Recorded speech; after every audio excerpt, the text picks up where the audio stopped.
Hi there, boys and girls. Are you ready for story time with Mr. Riddle? Today we're going to read Black Bear Cub by Alan Lind. Pictures and illustrations are by Katie Lee. I usually read this story in the springtime. Let's get started.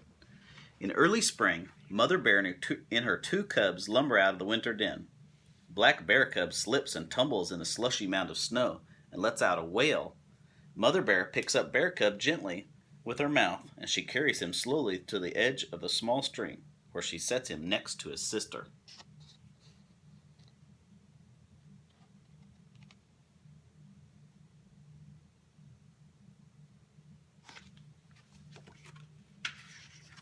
Mother Bear reaches her head down and takes a long drink of water. She has spent the winter sleeping and has had no food or water for months. Still drowsy from her long sleep, Mother Bear leads Bear Cub and his sister back to the den. They curl up and sleep for a few more days. Can you imagine sleeping all winter long for months, not getting a drink and water? That's kind of crazy. Remember, we call that hibernation. They stay in their home. It's hibernation. Both start with letter H. When the first green leaves appear on the forest trees, Mother Bear and her cubs leave the den again. Food is still scarce on the forest floor, but the tender new leaves lure Mother Bear to climb an aspen tree.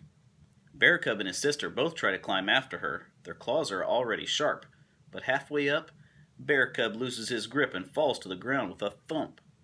His sister decides she has climbed high enough for this day, and she climbs down to join him. The cubs will practice climbing again tomorrow. Remember, bears are good climbers.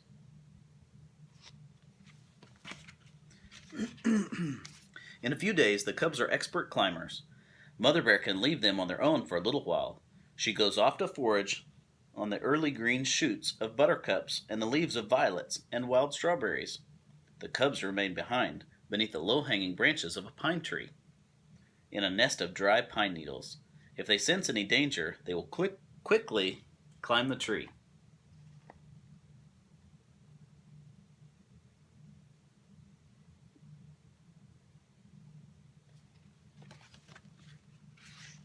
When the summer days grow warmer, Bear Cub splashes through a cool, shallow stream.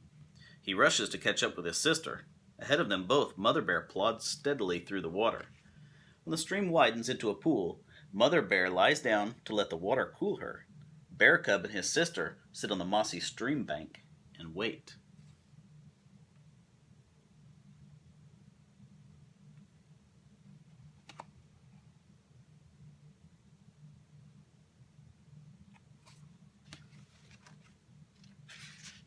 As Mother Bear leaves the pool, she stands upright, sniffing the air, testing it for danger.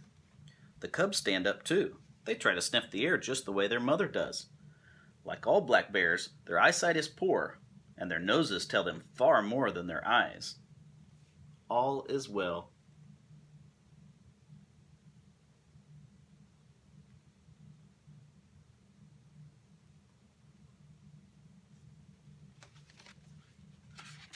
Mother Bear leads the cubs to a dead oak tree.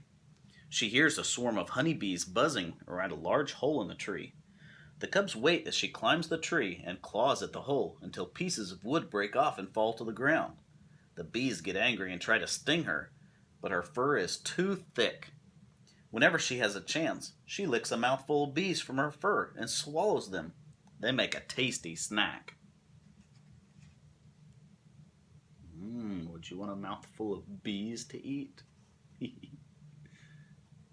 Honey does sound good. It's yummy. When Mother Bear rips away enough of the rotted tree to uncover the beehive, she takes a big piece of honeycomb for herself. Then she drops chunks down to the cubs. Bear Cub and his sister sit on the ground, munching greedily at the thick, sweet honey. Their fur soon becomes sticky, and they lick themselves clean with their long pink tongues.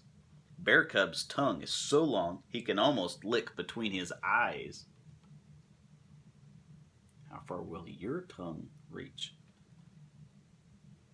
Will it go between your eyes? Can you touch your nose with your tongue?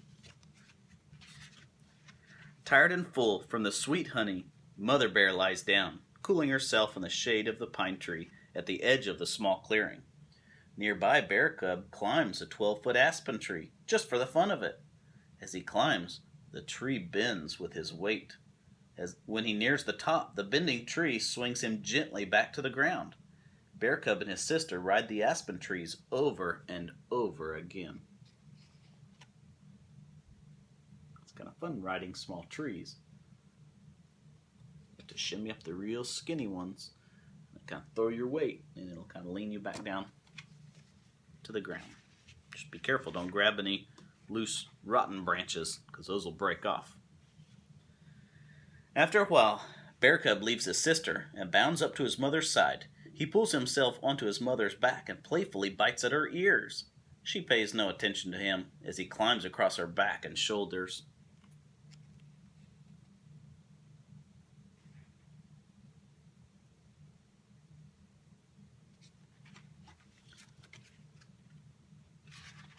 On the far side of the clearing, 3 coyotes bound from the forest. Protecting her cubs, Mother Bear springs forward, growling. Her head down, her teeth bared, she challenges the coyotes. They stop for a moment and pace back and forth, while they decide what to do. Mother Bear rushes to the tree and joins her cubs in the high branches.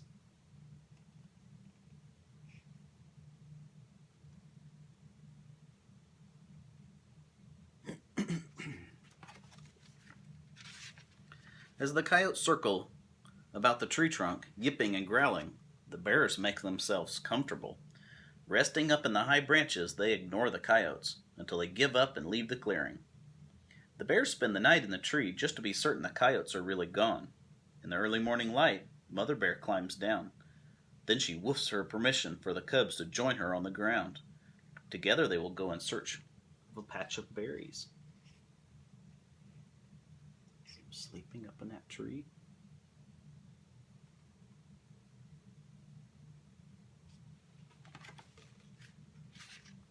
Bear Cub and his sister will spend the rest of their summer with their mother, while she teaches them all they need to know to survive in the forest. During the cool weather of autumn, they will find another snug den and fill it with grass and leaves. There they will sleep through the winter. When spring finally comes, Bear Cub and his sister will be ready to begin their own lives in the forest.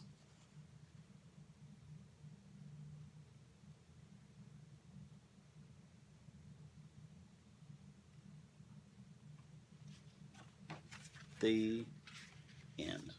I hope you enjoyed the story of Black Bear Cub. This one on the front cover and back cover have both Bear Cub and his sister.